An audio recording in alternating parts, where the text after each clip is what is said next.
What if the voice in your head that questions every decision, every ambition, every move you make, what if that voice could be silenced permanently? For too long, you've woken up carrying the weight of uncertainty.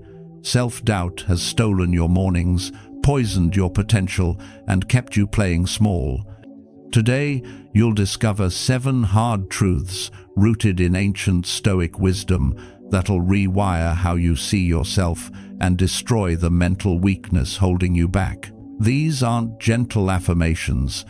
These are raw, unfiltered declarations that the greatest minds in history used to forge unshakable inner strength. Watch till the end. The truth you skip might be the one that's been sabotaging you your entire life.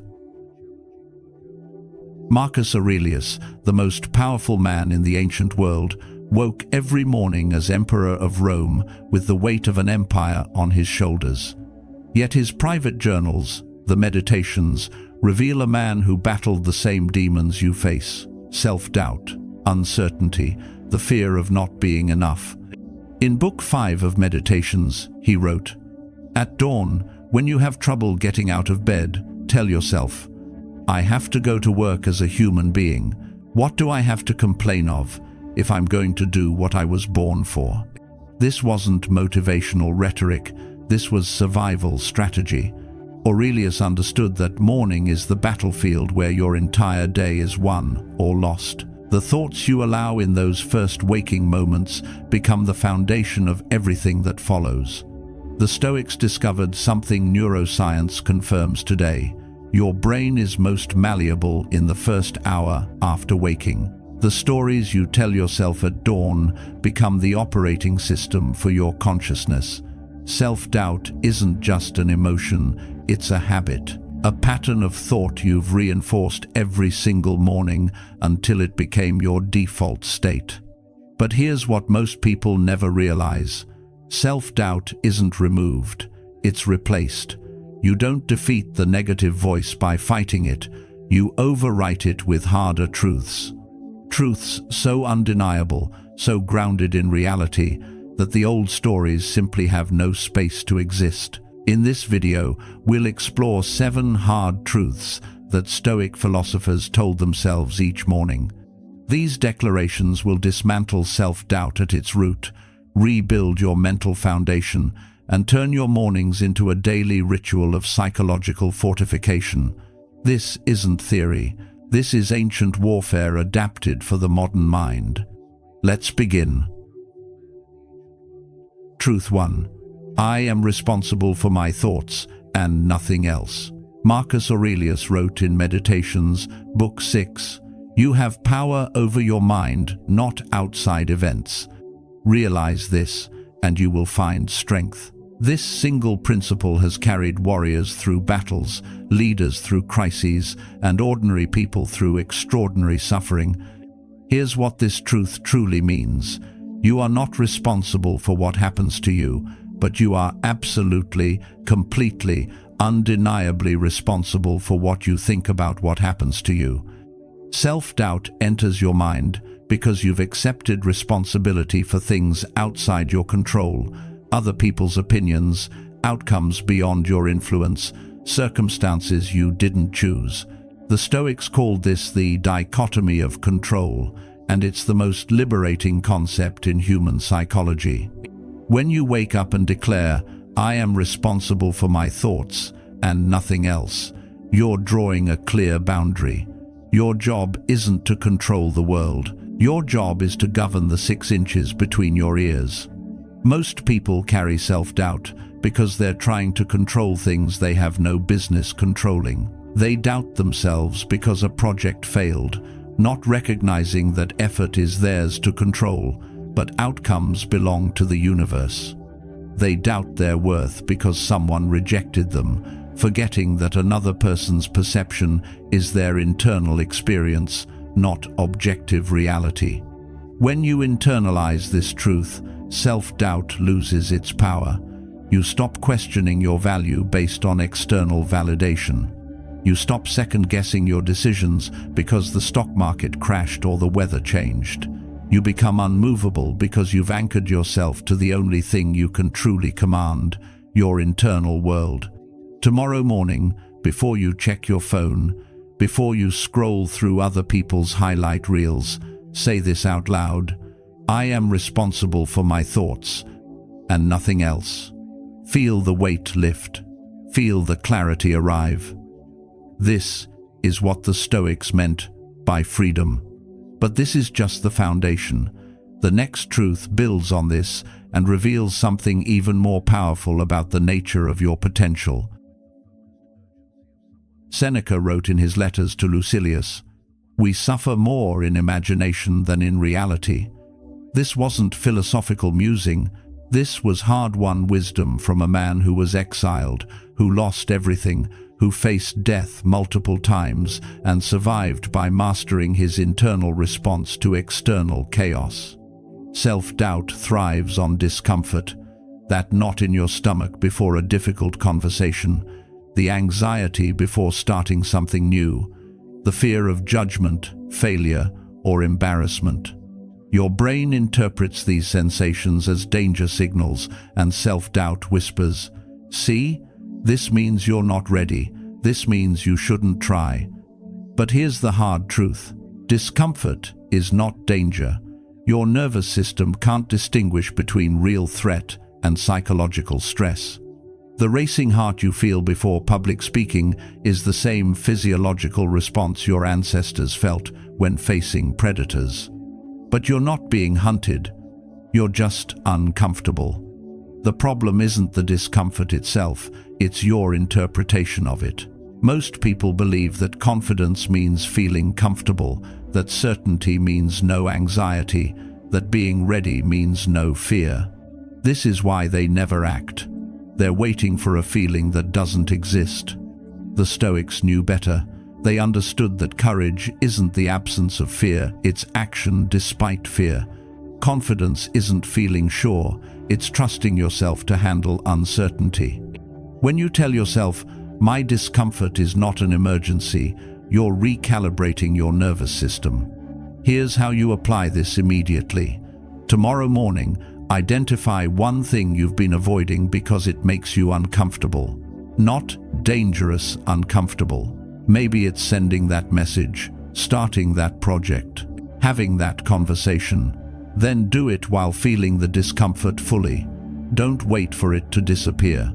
Each time you act while uncomfortable, you're training your brain that discomfort is survivable. You're building proof that the feeling isn't a stop sign, it's just weather. And just like weather, it passes. Self-doubt feeds on avoidance. Courage feeds on action despite discomfort. Remember this, every single person you admire has felt exactly what you're feeling. The difference is, they moved anyway. They told themselves their discomfort wasn't an emergency, and they stepped forward into the storm. But knowing you can handle discomfort is one thing. The next truth reveals what you're actually capable of when you stop negotiating with yourself. Epictetus taught in the Enchiridion, "Don't explain your philosophy, embody it." This cuts straight to the core of why self-doubt paralyzes so many people. They're waiting for permission from their feelings, from circumstances, from some imaginary version of themselves that has it all figured out. Here's the brutal reality. You will never feel ready. Readiness is not a feeling, it's a decision. The person you're waiting to become is created through action, not through preparation. You don't think your way into courage, you act your way into it. Self-doubt loves preparation. It disguises itself as prudence, as wisdom, as just being realistic. It tells you to wait until you have more experience, more knowledge, more resources, more time. But this is a trap. Preparation without execution isn't preparation, it's procrastination, dressed in respectable clothing. The Stoics lived in a world of real consequences. Marcus Aurelius couldn't wait until he felt ready to be emperor. Seneca couldn't postpone his exile until he was emotionally prepared.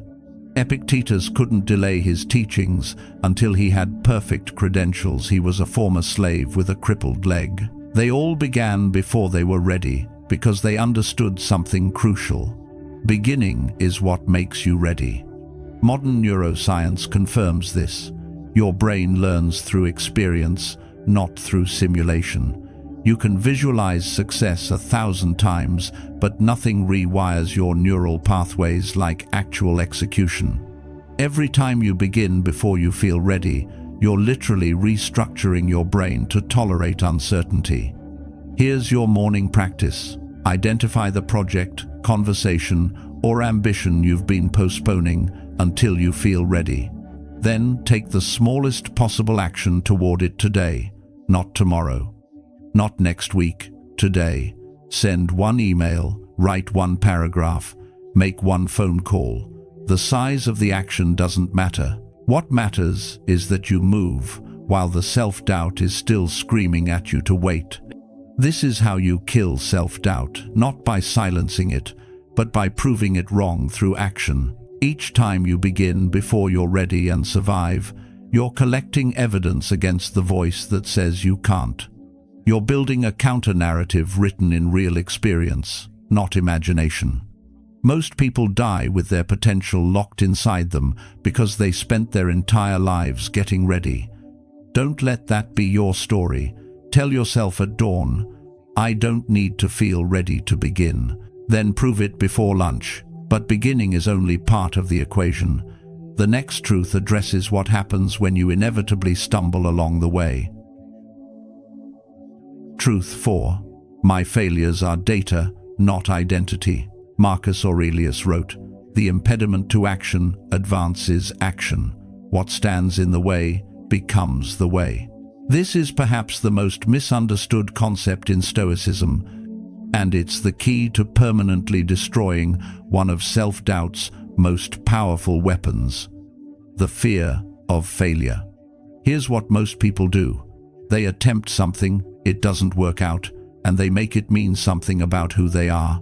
They failed, therefore they are a failure. This is cognitive fusion, the inability to separate experience from identity, and it's psychological suicide. The hard truth is this: failure is an event, not a person. When something doesn't work, you've gained information. You've discovered one approach that doesn't produce the desired result. That's data, that's feedback, that's the universe teaching you for free. But self-doubt hijacks this process. It takes the data and transforms it into identity. It says, you failed because you're not good enough. You're not smart enough. You're not talented enough. This is a lie. You failed because you're learning, and learning requires failure. The Stoics understood this viscerally.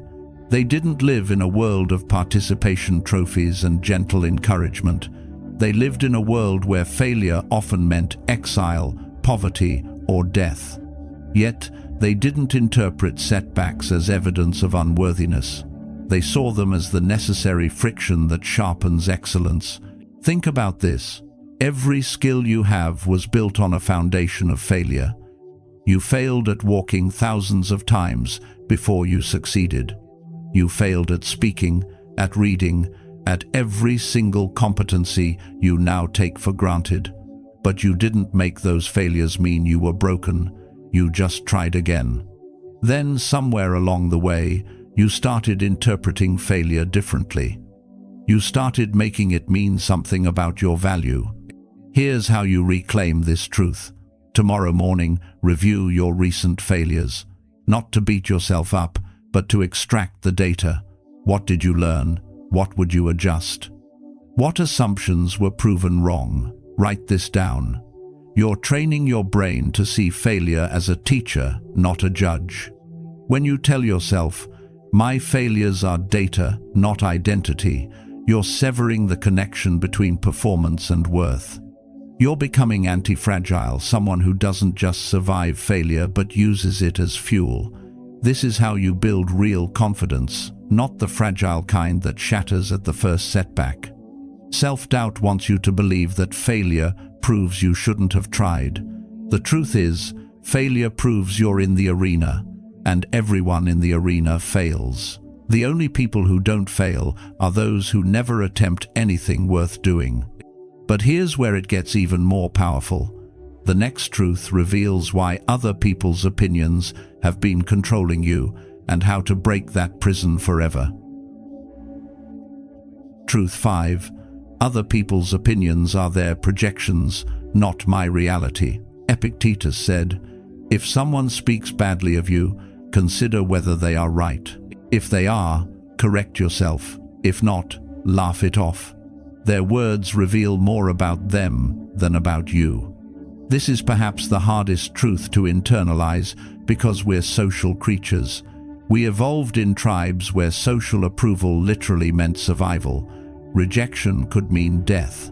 Your brain still carries that ancient wiring, which is why criticism feels like a threat and approval feels like oxygen. But here's what changed. You no longer live in a tribe of 50 people whose opinions determine your survival. You live in a world of billions, most of whom will never know you exist and whose judgment has zero material impact on your life. Yet self-doubt uses their imagined opinions to control your behavior. The truth is brutal and liberating. Other people's opinions of you are completely fabricated.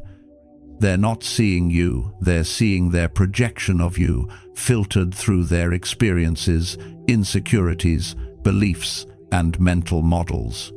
When someone judges you harshly, they're revealing their internal landscape, not accurately assessing your worth. Marcus Aurelius, as emperor, was praised and criticized daily by millions. He wrote, "I have often wondered how it is that every man loves himself more than all the rest of men, but yet sets less value on his own opinion of himself than on the opinion of others." He recognized the absurdity. You know yourself better than anyone, yet you trust strangers' assessments more than your own. Self-doubt thrives on this inversion. It gives other people's opinions godlike authority over your self-perception. Someone doesn't like your work, you question your talent. Someone rejects you, you question your worth. Someone criticizes your choices, you question your judgment. But none of these people live your life. None of them bear the consequences of your decisions. None of them know your full story. Here's the morning practice that changes everything. Before you start your day, write down one decision you're making solely for yourself, not for approval. Maybe it's the career path that confuses your family, the creative project that seems impractical, the boundary you're setting that will disappoint someone. Then commit to it, regardless of the response. When you tell yourself, other people's opinions are their projections, not my reality, you're reclaiming your sovereignty. You're acknowledging that while others have the right to their perceptions, you have no obligation to accept those perceptions as truth. This doesn't mean becoming arrogant or dismissing all feedback. It means developing discernment. Feedback from someone with relevant expertise who wants you to succeed? Consider it carefully. Judgment from someone projecting their fears and limitations onto you? Laugh it off, just as Epictetus instructed. The Stoics weren't saying to ignore all criticism. They were saying to weigh it against your principles and your knowledge of yourself. If criticism reveals a genuine flaw, thank the critic and improve. If it reveals their insecurity, move on undisturbed. But rejecting false opinions is only half the equation. The next truth reveals what you must accept instead, and it's far more challenging. Truth 6. I am enough as I am, and I must still improve. Seneca wrote, "It is the sign of a weak mind to be unable to bear wealth, just as it is to be unable to bear poverty. Either one reveals a lack of inner strength." This paradox is the key to destroying self-doubt while maintaining relentless growth. Here's where most people get trapped. They believe that accepting themselves means stopping improvement, or that pursuing improvement means they're currently inadequate. This binary thinking creates impossible tension. If you accept yourself, you're accused of complacency. If you pursue growth, you're admitting you're not good enough. The hard truth resolves this paradox. You are enough right now, exactly as you are, and you must still pursue excellence. These aren't contradictory, they're complementary. Your worth is inherent and unchanging. Your capabilities are developing and expandable. Confusing the two is what creates self-doubt. Think of it this way: a tree is complete as a seedling. It's not defective because it hasn't reached full height. It's perfectly itself at every stage of growth. But it would be absurd for it to stop growing just because it's already a valid tree. You are the same. You're complete now, and you're also becoming. Self-doubt creeps in when you make your worth conditional on your achievements. You think, I'll be enough when I reach this goal, earn this income, achieve this status. But that's a moving target.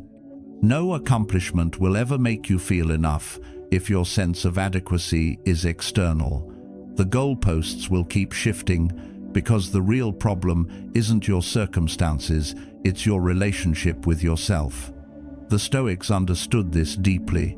They pursued excellence relentlessly while maintaining unshakable self-possession.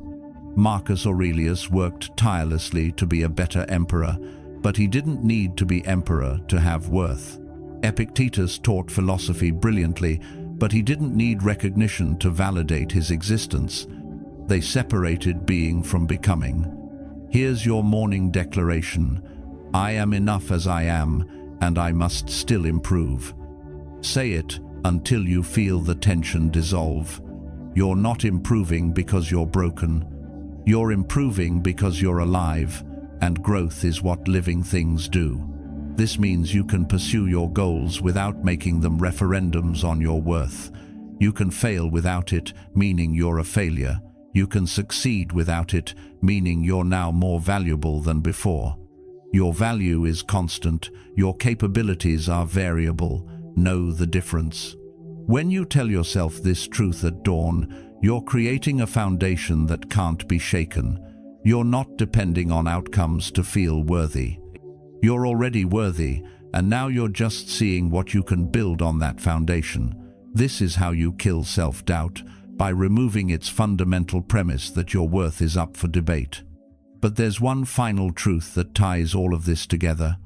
The last declaration is the most confronting and the most liberating. Truth 7. I will die, and my time is limited. Marcus Aurelius opened Meditations with a stark reminder: you could leave life right now. Let that determine what you do and say and think. This wasn't morbid. This was the ultimate weapon against self-doubt, procrastination, and mediocrity. The Stoics practiced memento mori, remember that you will die. Not to be depressed, but to be awakened. Because when you truly internalize your mortality, self-doubt loses its power. What's the worst that can happen if you try and fail? You wasted some time. What's the worst that happens if you don't try?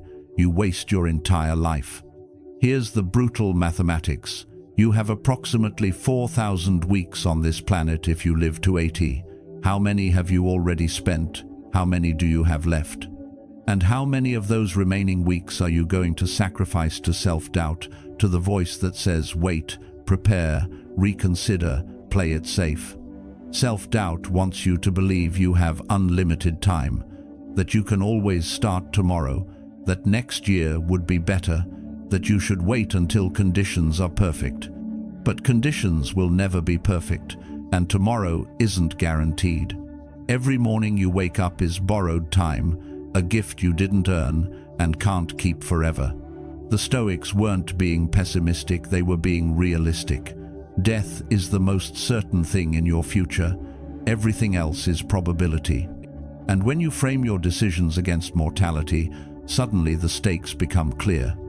Is this how you want to spend your limited time? Is this fear worth obeying when your days are numbered? Seneca wrote, "It is not that we have a short time to live, but that we waste a lot of it." Life is long enough, and a sufficiently generous amount has been given to us for the highest achievements if it were all well invested. The problem isn't that you don't have enough time. It's that you're spending it negotiating with self-doubt instead of living. Here's the morning practice that changes everything. Visualize yourself at the end of your life, looking back on this moment. What does that future self wish you would do right now?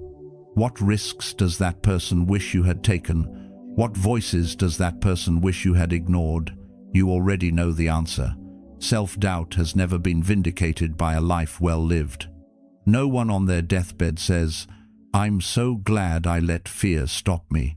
When you tell yourself each morning, "I will die and my time is limited," you're not being morbid, you're being honest.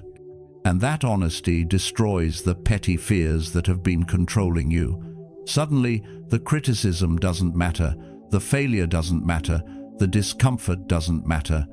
What matters is that you used your time fully, that you tried, that you lived according to your principles instead of your fears. This is the ultimate truth that kills self-doubt. You're already dying.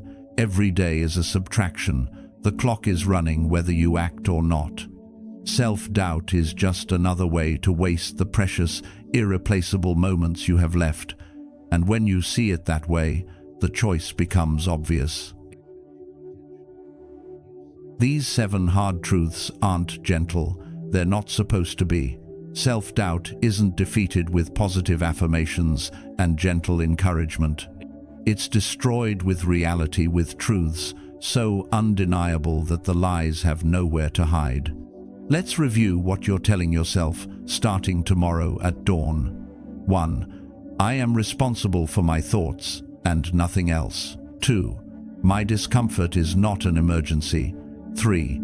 I don't need to feel ready to begin. 4. My failures are data, not identity. 5.